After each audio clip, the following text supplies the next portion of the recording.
Hello नमस्कार दोस्तों, कैसे हैं आप लोग। उम्मीद करती हूँ आप लोग बहुत अच्छे होंगे। दोस्तों मेरा नाम प्रिया शर्मा है। जैसा कि आप जानते हैं मैं रोज़ एक नई कहानी लेके आपके साथ शेयर करने आती हूँ। आज फिर एक नई कहानी लेके मैं आपके साथ शेयर करने आई हूँ। तो दोस्तों मेरी कहानी को ध्यान से सुनिएगा, लाइक कीजिएगा, व्यू कीजिएगा और अंत में मुझे कमेंट करके ये ज़रूर बताइएगा कि मेरी कहानी आपको कैसी लगी। दोस्तों मैं अपनी कहानी स्टार्ट कर रही हूँ, ध्यान से सुनिएगा। उससे पहले मैं आपसे एक बात कहना चाहती हूँ, जीवन उसी का है जिसको जीना आता है।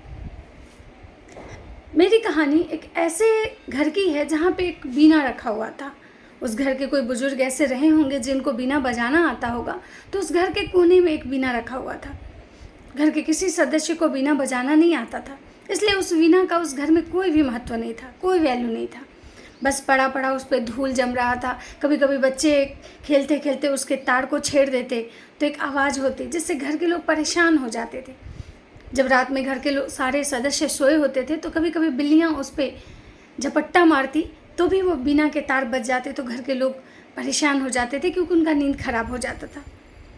एक दिन घर के सारे सदस्य डिसाइड किया कि क्यों ना इस बीना को घर से बाहर फेंक दिया जाए, क्योंकि हम लोग के किसी काम का नहीं है।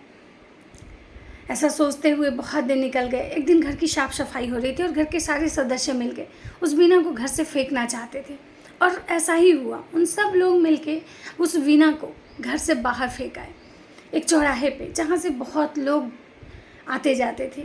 उसी रास्ते से एक साधु, एक भिखारी जा रहा था। वो उस वीणा को वहाँ पे पड़ा हुआ देख उसको झट से उठाया और उठा के बजाने लगा।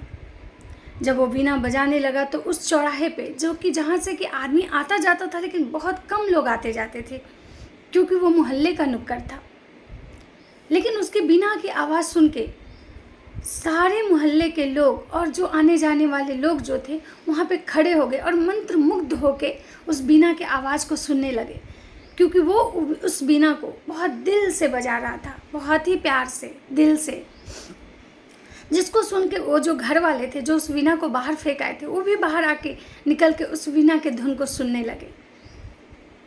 उसके बाद जब वो उन लोगों को समझ में आया कि अरे वाह, ये इतना सुंदर आवाज़ है इस वीणा का, वो लोग उस साधु भिखारी से वो वीणा वापस मांगने लगे। वो भिखारी बोला, अरे अभी तो आप लोग इस वीणा को फेंक के आए थे, अभी तो आपको इसकी कोई ज़रूरत नहीं थी, फिर जब मैं अब इसको ले जा रहा हूँ तो आप क्यों ले जा रहे हैं मुझसे मांग के। वो लोग बोले, नहीं नहीं, ये मेरी वीणा है, मुझे वापस कर दो। वो साधु बोला नहीं। फिर वहाँ से एक सज्जन व्यक्ति गुजर रहे थे, वो सारा कुछ ये दृश्य देख रहे थे क्योंकि वो बहुत देर से वहाँ खड़े थे।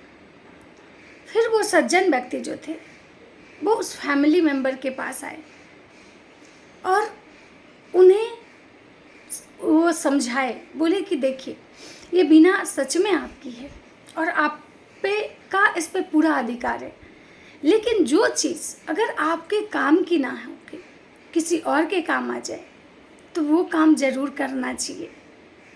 और दूसरी चीज़, कभी कभी हमारे घर में बहुत ऐसी चीज़ें होती हैं जो हमें यूज़ करने नहीं आता, जिसका हमें महत्व पता नहीं होता है, तो वो चीज़ें हमारे लिए बेकार हो जाती है। लेकिन एक बात हमेशा याद रखिएगा कि जीवन में या प्रकृति में भगवान जो कुछ भी बनाए हैं, हर एक चीज़ का अपना एक महत्व है।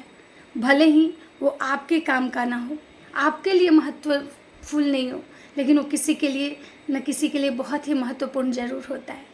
इसलिए हर चीज़ की महत्वता को समझें और समय रहते समझें, क्योंकि जब फेंक दीजिएगा, अगर किसी भी चीज़ को बिना महत्व जाने अगर उसको आप फेंक दीजिएगा तो फिर आपका उस पर कोई अधिकार नहीं रह जाएगा। चाहे वो पैसे हों, धन हो, सामान हो या रिश्ते हों। कभी कभी रिश्ते में भी हम ऐसा कर बैठते हैं, हमें उस रिश्ते की अहमियत पता नहीं होती है, उस रिश्ते की हम कदर नहीं करते, लेकिन जब वो रिश्ता हमसे दूर चला जाता है, हम अपने जीवन से उसे बहुत दूर कर देते हैं, बाद में हमें उस रिश्ते की बहुत कदर होती है, तब तक काफ़ी देर हो चुकी होती है। इसलिए दोस्तों हमेशा ये बात ध्यान में रखिएगा कि हर चीज़ महत्वपूर्ण है और हर चीज़ की हमें कदर करनी चाहिए और समय रहते कदर करनी चाहिए। राधे राधे दोस्तों।